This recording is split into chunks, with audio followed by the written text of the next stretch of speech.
Hello guys, welcome back to the brand new video. आज हम लोग बात करेंगे क्या होता अगर पोपटलाल की शादी नहीं होती एंड पोपटलाल का रिएक्शन हमेशा जैसा नहीं होता। जी हाँ, तो चलो शुरू करते हैं आज की वीडियो। बट उससे पहले मैं आपको बता दूं कि ये वीडियो मैं एक यूट्यूबर से इंस्पायर्ड होकर बना रहा हूँ, जिसकी भी सेम तारक मेहता की स्टोरी वीडियोज़ होती हैं, काफ़ी अमेजिंग लगती है मुझे। तो मैं सोचता हूँ भाई मैं भी क्योंकि वैसी बना सकता हूँ, मेरे माइंड में भी काफ़ी अच्छी अच्छी स्टोरीज आती हैं, तो वाई नॉट। एंड इसी के साथ ये वीडियो सिर्फ एंटरटेनमेंट के लिए है, तो उसी नज़रिए से देखना। तो एपिसोड की शुरुआत होती है हमेशा की तरह पोपटलाल की शादी से। तो फाइनली पोपटलाल को एक लड़की मिल चुकी थी एंड इस लड़की से रिश्ता पोपटलाल का पक्का हो चुका था। सोसाइटी में सब लोग काफी ज्यादा खुश थे एंड किसी को यकीन ही नहीं हो रहा था कि जिस पोपटलाल की शादी को इतना ज्यादा टाइम लग रहा था, इतनी प्रॉब्लम्स हो रही थी शादी होने में, फाइनली उसकी शादी बड़े आराम से हो रही है।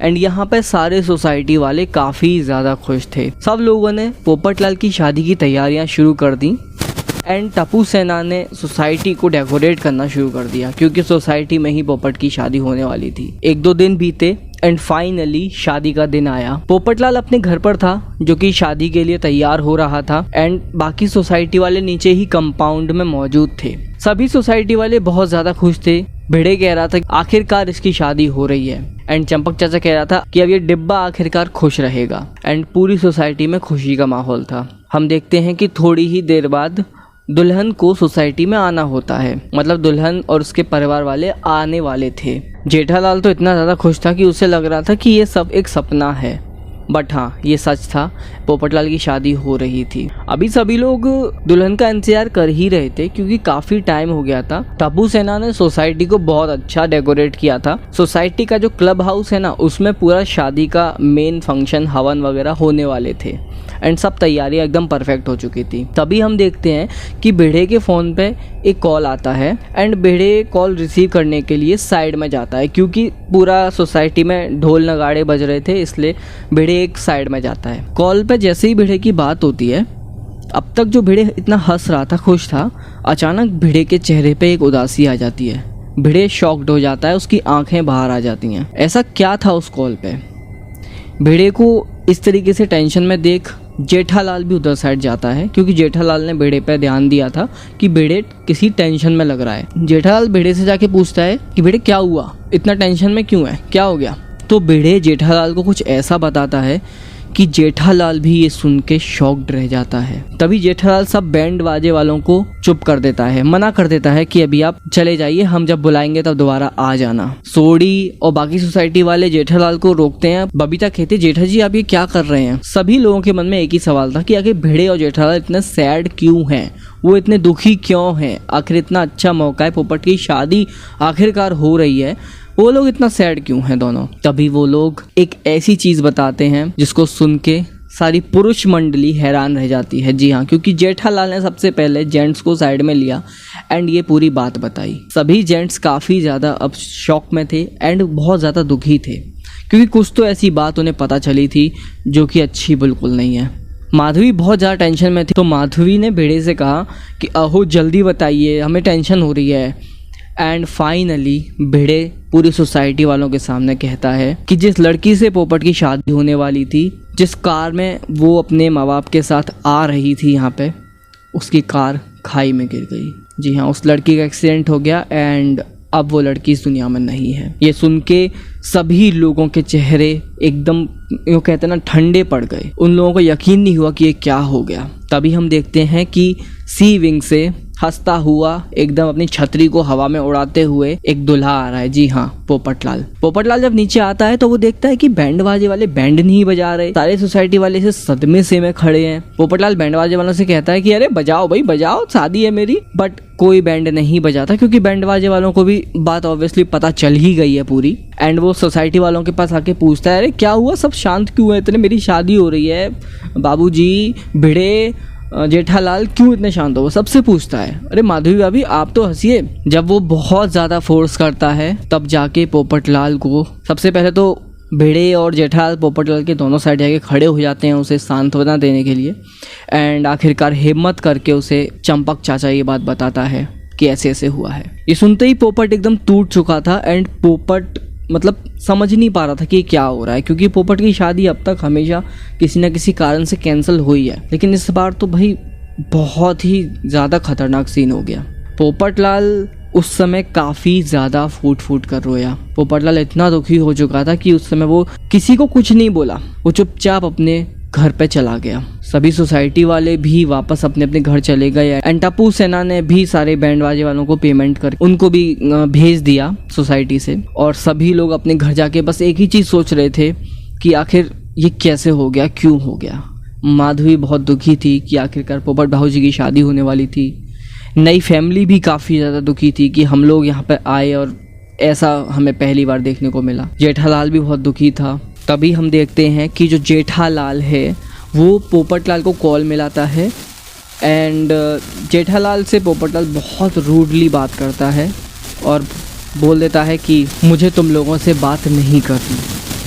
अब ये सुन के जेठालाल थोड़ा शॉक्ड रहता है कि पोपट ऐसे बात क्यों कर रहा है, लेकिन वो समझ सकता है कि पोपट इस समय बहुत गुस्से में भी है, दुखी भी है, क्योंकि उसकी लाइफ में खुशी आने वाली थी एंड वो आने से पहले ही चली गई। जेठालाल इस बात का बुरा नहीं मानता एंड वो फ़ोन रख देता है। कुछ दिन निकल जाते हैं, सभी लोग नॉर्मल हो जाते हैं, क्योंकि देखो ज़्यादा दिनों तक इस बात पर दुखी रहने से कोई मतलब नहीं है। लेकिन हाँ, सोसाइटी में अब वो बात नहीं रही थी पहले जैसी, जो एकदम खुशी का माहौल था वैसा नहीं था। और पोपटलाल के अंदर एक बहुत अजीब चेंज आ चुका था कि जब से ये चीज़ हुई थी पोपटलाल ने जेंट्स के साथ सोडा पीना बंद कर दिया था, सोसाइटी वालों से बात करना तक बंद कर दिया था।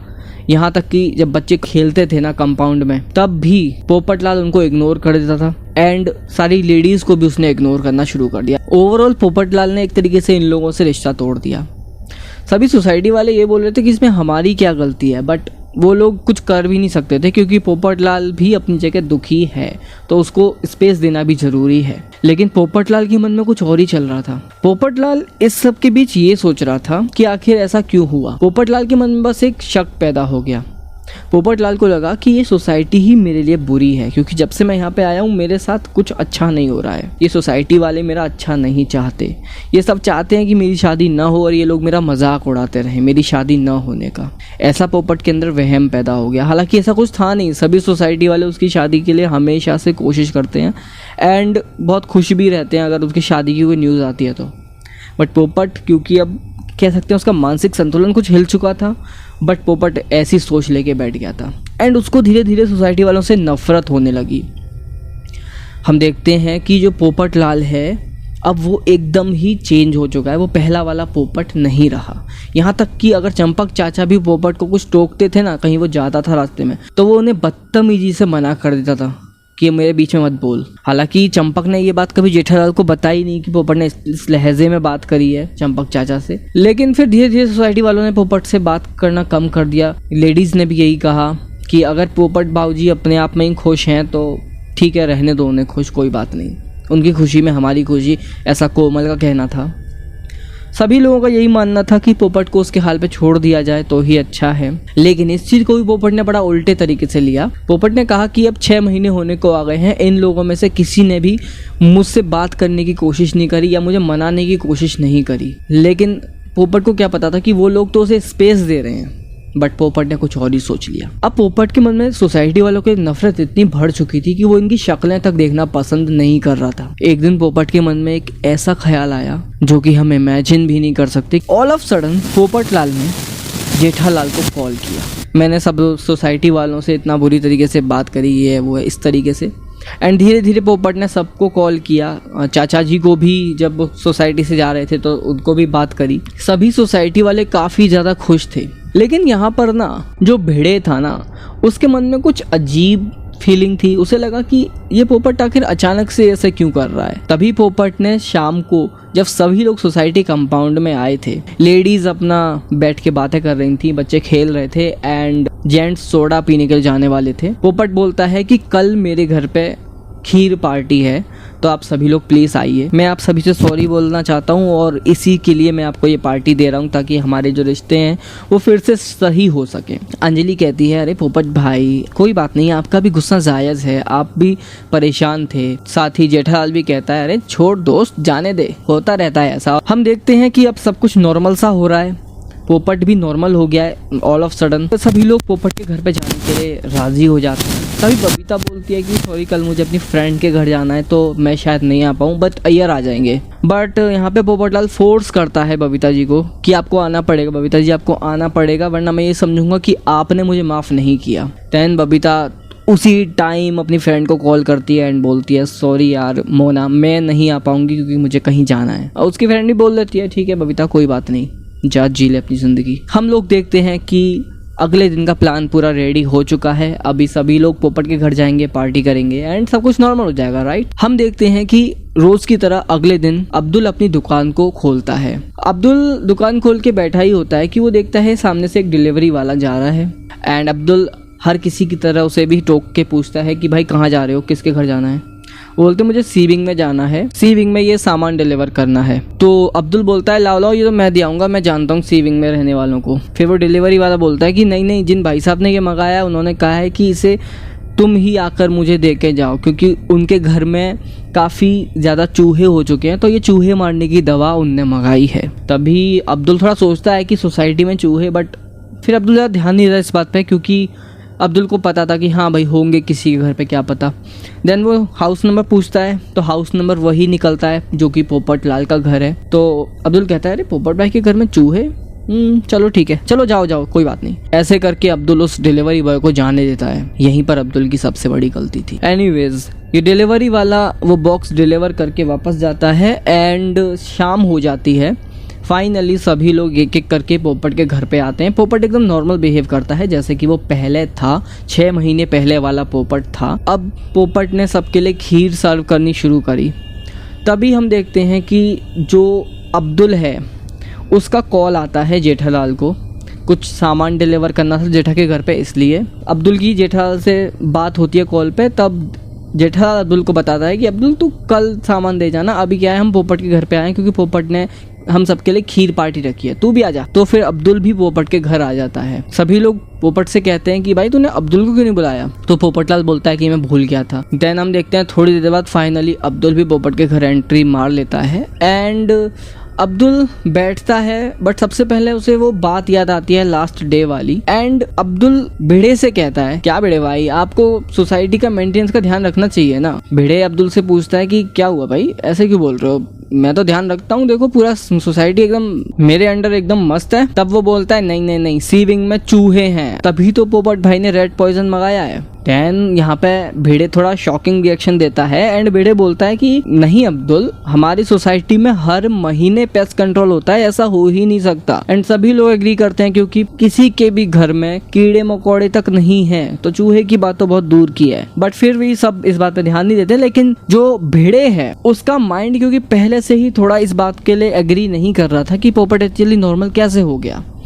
लेकिन इतनी देर में हम देखते हैं कि जो खीर है वो आ चुकी है एंड सभी लोगों ने खीर खानी शुरू कर दी है। भिड़े भी खीर खा लेता है क्योंकि किसी को भी मतलब ऐसा कुछ शक नहीं था कि कुछ गड़बड़ होने वाली है। जी हाँ, आप लोग जो सोच रहे हो वही सच है। पोपटलाल ने खीर में जहर मिला दिया था एंड वो इस पूरी सोसाइटी को निपटाने के चक्कर में था। पोपटलाल का पागलपन इस कदर बढ़ चुका था। तभी हम देखते हैं कि जो चंपक चाचा है ना, वो पोपट को बोलता है कि पोपट मेरी खीर तो एक काम कर, पैक कर दे, मैं घर जाके खा लूंगा, अभी क्या है मेरे को थोड़ी पेट में गैस हो रही है। तभी पोपटलाल काफ़ी फ्रस्ट्रेट हो जाता है एंड बोलता है कि नहीं नहीं नहीं चाचा जी, आपको अभी खानी पड़ेगी, आप ऐसे थोड़ी कर सकते। फिर सब लोग उसे शॉकिंग रिएक्शन से देखते हैं पोपट को। तो वो बोलता है मेरा मतलब है चाचा जी आप भी खाइए ना, मैंने इतने प्यार से सबके लिए बनाई है, और अगर आप नहीं खाएंगे तो वही बबीता जी वाला डायलॉग मार देता है कि मैं समझूंगा आपने माफ़ नहीं किया मुझे। तो जेठालाल भी कहता है अरे बापूजी कोई बात नहीं, खा लीजिए, आप एक काम करिए थोड़ा चख लीजिए, बाकी घर पे खा लेंगे। तो फाइनली बाबूजी भी खा लेता है। लेकिन बेड़े को क्योंकि ऑलरेडी शक हो चुका था पोपटलाल पे, बेड़े ने बिना देरी किए सारी चीज़ें कनेक्ट कर ली। 6 महीने से पोपट नहीं बोला, सडनली बोलने लगा, उसने सबको खीर पार्टी दी एंड उससे एक दिन पहले ही पोपट ने अपने घर पे पॉइजन मंगाया जो कि रेड पॉइजन था। एंड ये सब चीज़ कनेक्ट करके भिड़े ने भी वही शक जताया पोपट पे जो कि एक्चुअली सच भी है। भिड़े ने तुरंत कटोरी को साइड में रखा एंड वो खड़ा हो गया। उसने सबको रोका कि कोई खीर नहीं खाएगा, बट तब तक आधे से ज़्यादा लोग खीर खा चुके थे। ऑलमोस्ट सारे लोग ही खीर खा चुके थे, केवल भिड़े ही था जो कि खीर अभी तक नहीं खाया था। बट तभी बहुत देर हो चुकी थी क्योंकि ज़्यादातर लोगों के नाक से और मुंह से खून निकलने लगा था एंड सभी लोग समझ गए थे कि पोपट ने यहाँ पे कुछ बहुत बड़ी गड़बड़ करी है एंड सभी लोग भागने की कोशिश करते हैं। लेकिन तभी हम देखते हैं कि पोपट साइड से भाग जाता है। जी हाँ, पोपटलाल एक्चुअली साइड से होते हुए डोर को लॉक करके भाग जाता है एंड इतना ही नहीं, पोपट ने अपने किचन का जो गैस था उसका पाइप भी काट दिया था। पोपटलाल इतना ज़्यादा खतरनाक हो चुका था। पोपटलाल एक तरीके से अब आउट ऑफ हैंड हो चुका था एंड अब पोपटलाल नॉर्मल पोपट तो बिल्कुल नहीं रहा। पोपटलाल सबको बंद करके गेट को बाहर से लॉक करके चला जाता है एंड हम देखते हैं अंदर सब लोग बहुत ज़्यादा परेशान हैं, बहुत ज़्यादा तड़प रहे हैं।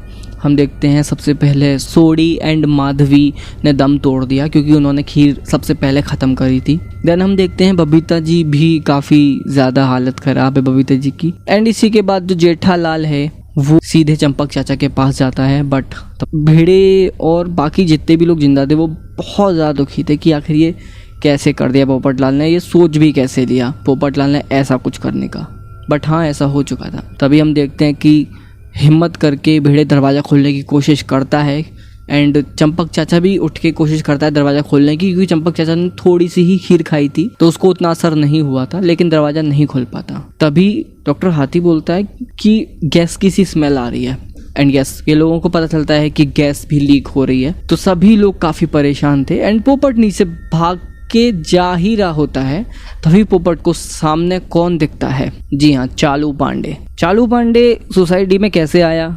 चालू पांडे की एंट्री आखिर सोसाइटी में कैसे हो गई? चालू पांडे को तो कुछ भी नहीं पता था कि सोसाइटी में आखिर हो क्या रहा है। तभी चालू पांडे की गाड़ी रुकती है एंड चालू पांडे कहता है, क्या बात है भाई, वैसे तो मैं जब भी आता हूँ ये सोसाइटी वाले केस सॉल्व करने के लिए रेडी रहते हैं, इस बार कोई फ़ोन करके आया भी नहीं, क्या बात है भाई सोसाइटी वालों, कहाँ चले गए? ऐसे करके चालू पांडे पूछता है एंड वो देखता है पोपट आ रहा है। पोपट थोड़ा पसीने में है एंड तभी चालू पांडे पोपटलाल को रोकता है, पूछता है कि भिड़े मास्टर कहाँ हैं? तो पोपटलाल बोलता है, क्या हुआ चालू जी, पांडे जी आप यहाँ पे कैसे आ गए? चालू पांडे बोलता है कि मुझे भिड़े ने फ़ोन करके बुलाया है, कुछ गड़बड़ है सोसाइटी में। वो बोला, नहीं सोसाइटी में तो सब ठीक है चालू जी, पांडे जी सोसाइटी में तो कोई गड़बड़ नहीं है। चालू पांडे पोपटलाल के जब फेस को देखता है वो समझ गया कि कुछ तो गड़बड़ है, कुछ तो बुरा हुआ है, बट उसे ये नहीं पता था कि पोपट ही अपराधी है। उसे लगता है कि कुछ गड़बड़ हो गई है बहुत खतरनाक। चालू पांडे को थोड़ा अजीब लगता है, वो बोलता है ये सोसाइटी वाले है कहाँ पे, कोई भी अभी तक निकल के नहीं आया। और चालू पांडे सबको आवाज़ लगाता है, कोई भी बाहर नहीं आता। तभी पोपटलाल एक कहानी बना देता है कि सभी लोग एक दूसरी जगह फंक्शन में गए हैं एंड वो भी बस वहीं के लिए निकल रहा था, यानी पोपटलाल भी वहीं जाने के लिए निकल रहा था। चालू पांडे कहता है, कमाल है, फिर ये भिड़े मास्टर ने मेरे को फ़ोन क्यों किया? चलो ठीक है, वो भी क्योंकि चालू पांडे सोसाइटी में काफ़ी आता जाता रहा है, उसे पता है यहाँ पे कोई भी बुरा इंसान नहीं है, तो वो भी यकीन कर लेता है एंड जाने ही वाला होता है। तभी हम देखते हैं कि पोपटलाल के घर की खिड़की से बहुत तेज़ खट खट खट आवाज़ आ रही थी एंड यस, ये खिड़की के अंदर से बचे हुए सोसाइटी वाले ही थे जो कि कोशिश कर रहे थे कैसे भी करके बाहर किसी को पता चले। चालू पांडे जा ही रहा होता है तभी उसका ध्यान पोपट के फ्लैट पे पड़ता है एंड वो तुरंत रुकता है एंड वो पोपट को झटके से रोकता है कि ए रुको, तुम्हारे घर से आवाज़ आ रही है, कौन है तुम्हारे घर पे, तुम तो बाहर जा रहे हो। तभी पोपटलाल बहुत ज़्यादा बौखला जाता है एंड वो भागने की कोशिश करता है। इतने में चालू पांडे समझ चुका था कि कुछ तो गड़बड़ हुई है। चालू पांडे अपनी टीम को कहता है कि जाओ पोपट के फ्लैट को चेक करो एंड यहाँ पे पोपटलाल भागने की कोशिश करता है बट चालू पांडे उसे पैर पे शूट कर देता है। पैर पे शूट करते ही पोपटलाल गिर पड़ता है एंड चालू पांडे उसे पकड़ लेता है एंड ऊपर से फिर कांस्टेबल पोपट का घर देख के जब आते हैं तो नीचे आके वो बहुत ज़्यादा घबरा जाता है कांस्टेबल, और वो बताता है कि ऊपर सभी लोग बेहोश पड़े हैं सोसाइटी वाले एंड उन सब की शक्लों को देख के लग रहा है कि उनको पॉइजन दिया गया है। चालू पांडे भी ये देख के काफ़ी ज़्यादा घबरा जाता है, हैरान रह जाता है कि ये आखिर कैसे हो गया। वो तुरंत पोपटलाल को अरेस्ट करता है एंड सभी डेड बॉडीज़ को कलेक्ट करता है। बहुत दुख की बात है कि इसमें सिर्फ और सिर्फ भिड़े एंड चंपक चाचा ही बच पाए। भिड़े इसलिए क्योंकि शुरू से ही पोपट पे शक हो रहा था कि आखिर पोपट एकदम इतना अच्छा कैसे हो गया एंड जब उसने अब्दुल के मुंह से वो रेड पॉइजन वाली बात सुनी थी तो वो और ज़्यादा कंफर्म हो चुका था कि सच में कुछ गड़बड़ है एंड इसलिए उसने खीर खाने का सिर्फ नाटक किया था। उसने सिर्फ खीर मुंह में रखी थी, उसने खाई नहीं थी। बट अब्दुल बेचारा उसने ये सब देखा बट फिर भी भोलेपन में उसने खीर खा ली, क्योंकि उसे लग रहा था भाई पोपट ऐसा क्यों करेगा, पोपट भाई ऐसा कभी नहीं कर सकते। एंड चंपक चाचा ने क्योंकि थोड़ी सी खीर खाई थी बट चंपक की हालत अभी भी क्रिटिकल थी। अब सोसाइटी में मतलब जो मेन सोसाइटी वाले थे वो कोई नहीं बचा था, सिर्फ भिड़े और चंपक चाचा ही बचे थे। भिड़े और चंपक चाचा भी सोसाइटी छोड़ के चले जाते हैं। भिड़े अपने काका के घर यानी रत्नागिरी चले जाता है एंड चंपक चाचा वापस भजाऊ चले जाता है। एंड अब सब कुछ पहले जैसा बिल्कुल भी नहीं रहा। पोपट अरेस्ट हो चुका था एंड 2 साल के बाद पोपट को फांसी की सज़ा भी कोर्ट ने सुना दी थी। तो ये थी कहानी पोपट लाल की, अगर उसकी शादी ना हो एंड वो कुछ खतरनाक स्टेप ले ले। तो आई होप आपको वीडियो पसंद आई होगी। वीडियो सिर्फ फ़न के लिए थी एंड अगर आपको पसंद आई तो लाइक करना एंड कमेंट करके बताना कि आपको इस टाइप की और स्टोरी चाहिए कि नहीं। एंड या मिलेंगे अगली वीडियो में, तब तक के लिए बाय, थैंक्स फॉर वॉचिंग।